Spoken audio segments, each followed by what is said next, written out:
નમસ્કાર. જેતપુર નવાગઢ નગરપાલિકાના ward number 2ના સભ્ય જયશ્રી પ્રશાંત બગડાએ નવાગઢ આંબેડકરનગર વિસ્તારમાં પ્રાથમિક સુવિધાઓના અભાવ અંગે ચીફ ઓફિસરને આવેદનપત્ર પાઠવી તાત્કાલિક કાર્યવાહી કરવાની માંગ કરી છે. આવેદનપત્રમાં જણાવ્યું છે કે આંબેડકરનગરના રહેવાસીઓ વર્ષોથી નિયમિત રીતે નગરપાલિકાના તમામ પ્રકારના વેરા ભરે છે, છતાં આજ દિન સુધી વિસ્તારમાં ભૂગર્ભ ગટર, પાકા રોડ રસ્તા, નિયમિત સફાઈ, સ્ટ્રીટ લાઇટ તેમજ પૂરતું અને નિયમિત પાણી વિતરણ જેવી પાયાની સુવિધાઓ ઉપલબ્ધ નથી, જેના કારણે સ્થાનિક લોકોને રોજબરોજ ભારે હાલાકીનો સામનો કરવો પડી રહ્યો છે. વોર્ડના સભ્યોના જણાવ્યા મુજબ આ પ્રશ્નને લઈ સ્થાનિકો દ્વારા અનેક વખત રજૂઆત કરવામાં આવી હોવા છતાં કોઈ અસરકારક કામગીરી કરવામાં આવી નથી. તેથી નગરપાલિકા તાત્કાલિક ધોરણે ભૂગર્ભ ગટર, રોડ રસ્તા, સફાઈ વ્યવસ્થા અને પાણી વિતરણ સહિતની તમામ પ્રાથમિક સુવિધાઓ ઉપલબ્ધ કરાવે તેવી માંગ કરવામાં આવી છે. આવેદનપત્રમાં ચેતવણી આપવામાં આવી છે કે જો આગામી 15 દિવસમાં પ્રશ્નોનું યોગ્ય નિરાકરણ નહીં આવે તો વિસ્તારના રહેવાસીઓને સાથે રાખી ઉગ્ર આંદોલન કરવામાં આવશે. આંદોલન દરમિયાન સર્જાનારી કોઈપણ પરિસ્થિતિ માટે સંબંધિત તંત્ર અને અધિકારીઓ જવાબદાર રહેશે. વધુ સમાચાર માટે જોડાયેલા રહો આરપી ગુજરાત ન્યૂઝ, રાજકોટ. જેતપુર નવાગઢ નગરપાલિકા વોર્ડ નંબર 2માંથી કોંગ્રેસમાં ચૂંટાયેલો હું સદસ્ય છું. મારે માંગ એ છે કે રોડ રસ્તા બનતા નથી, પૂરી સુવિધા નથી મળતી, કે ગટરો છલકાઈને વહી જાય છે. 15 દિવસ થયા અમે રજૂઆત કરેલી છે તો એ હજી સાફ કરવામાં નથી આવતી. 15 દિવસ થયા લાઇટો પણ છે તો હજી કરવામાં આવતી નથી. એ બધી સુવિધા અમને પૂરી પાડવામાં આવે એવી જ અમારી માંગ છે. મારું નામ પ્રશાંત કરશનભાઈ બગડા, સામાજિક કાર્યકર.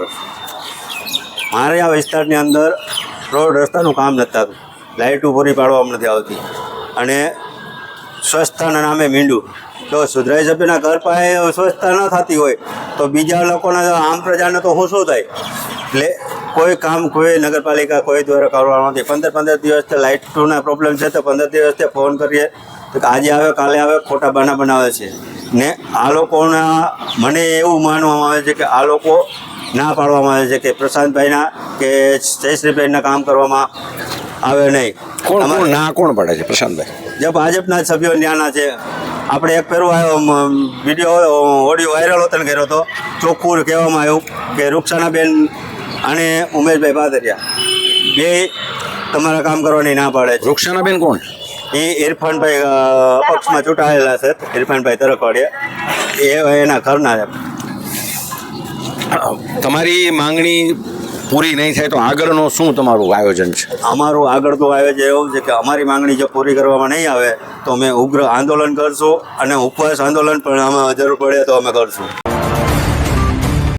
જેતપુર નવાગઢ નગરપાલિકાના વોર્ડ નંબર 2માં આવેલો વિસ્તાર જે નવાગઢ વિસ્તાર જ કહેવાય છે અને આ વિસ્તારની અંદર જે પછાત વિસ્તાર છે એટલે કે જ્યાં ગરીબો લોકો રહે છે, આવા વિસ્તારોની અંદર કામ નથી થતા એવા જે ફરિયાદ લઈને જેતપુર નવાગઢ નગરપાલિકાના ચીફ ઓફિસર અને પ્રમુખને મળવા માટે થઈને આજે ઘણા બધા બહેનો ભાઈઓ અને આ જ વોર્ડના કોંગ્રેસમાંથી ચૂંટાયેલા જયશ્રીબેન બગડા અને એમના પતિ સામાજિક કાર્યકર પ્રશાંતભાઈ બગડા પણ આવ્યા હતા.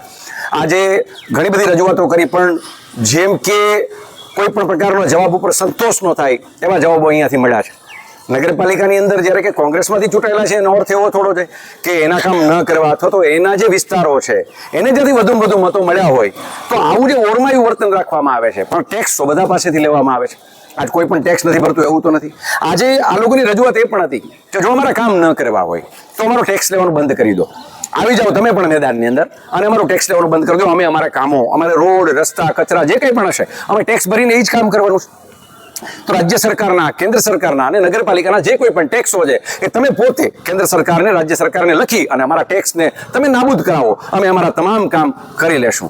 આજે એક સામાન્ય બાબત કે એક ઇમરજન્સી સેવાઓ જેવી કે લાઇટની છે, કચરાનો મામલો છે, ગંદકીનો પ્રશ્ન છે, એની ઉપર પણ જો ધ્યાન દેવામાં ના આવતું હોય ત્યારે આજે સામાન્ય વર્ગમાંથી આવતા લોકો છે, મહેનત મજૂરી કરનારા લોકો છે અને એનું જે રોજ પાડીને એનું કામ છોડીને બાળ બચ્ચાને ઘરે રેઢા મૂકીને જ્યારે નગરપાલિકા આવવું પડે ત્યારે આ વિસ્તારની પરિસ્થિતિ કેટલી ગંભીર હશે એ સમજી શકાય છે. એની સાથે સાથે જયશ્રીબેનનો આક્ષેપ પણ છે કે અહીંયા પ્રમુખ છે, જે મહિલા પ્રમુખ છે મેનાબેન ઉસદડિયા, ક્યારેય રહેતા નથી અને અત્યારે પણ આપણે જોયું કે એમના પતિદેવ જ તમામ જવાબ આપતા હતા. એવી જ રીતે ઉપપ્રમુખનો પણ આવો જ પ્રશ્ન છે. તો જ્યારે મહિલાઓને આજે સંવિધાનિક જે અધિકારો મળે છે અને અધિકારોનો ઉપયોગ કરતા નથી કે એને કરવા દેવામાં નથી આવતો, આ પણ એક પ્રશ્ન છે.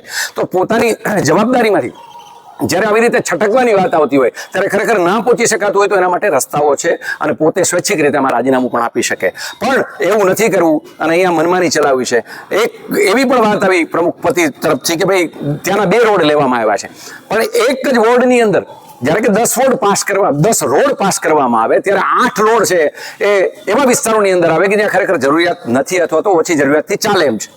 એની સામે કે જ્યાં ખરેખર જરૂરિયાત છે ત્યાંનો 1 અથવા 2 જ રોડ લેવામાં આવે, એ માત્ર કહેવા માટે કે તમારા કામો થાય છે. આ કેટલે અંશે વાજબી છે? ત્યારે આજે એમની સાથે સાથે સુધાઈ સભ્ય જયશ્રીબેને ચીમકી પણ ઉચ્ચારી છે કે જો અમારો યોગ્ય સમયે અમારા કામ નહીં થાય, અમારા રોડ રસ્તા કે જે પ્રાથમિક સુવિધાઓ છે નગરપાલિકા તરફથી અમને મળવી જોઈએ એ નહીં આપવામાં આવે તો ઉગ્ર આંદોલન પણ કરવામાં આવશે.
તમે સદસ્યતા તરીકે માહિતી માંગો છો, તમને નગરપાલિકા તરફથી મળતી નથી. કેટલા સમયથી એટલે નગરપાલિકા ભેદભાવ રાખે છે સદસ્યથી?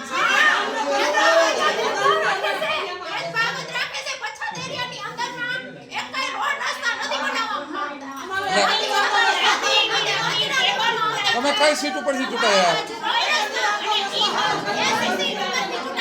કઈ સીટ ઉપરથી? અનુસૂચિત જાતિ. એટલે એના કારણે કદાચ હોય એવું.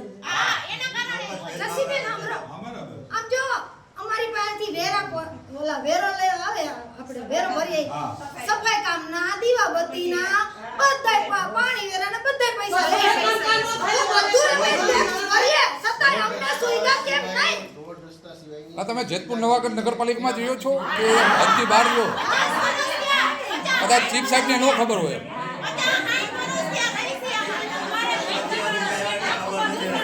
એટલે એક વખત તમારા વિસ્તારની મુલાકાત લેવડાવો કે અમે આ લોકો અહીંયા આવી પરિસ્થિતિમાં રહી. એવું કયો, તમે રજૂઆત કરો.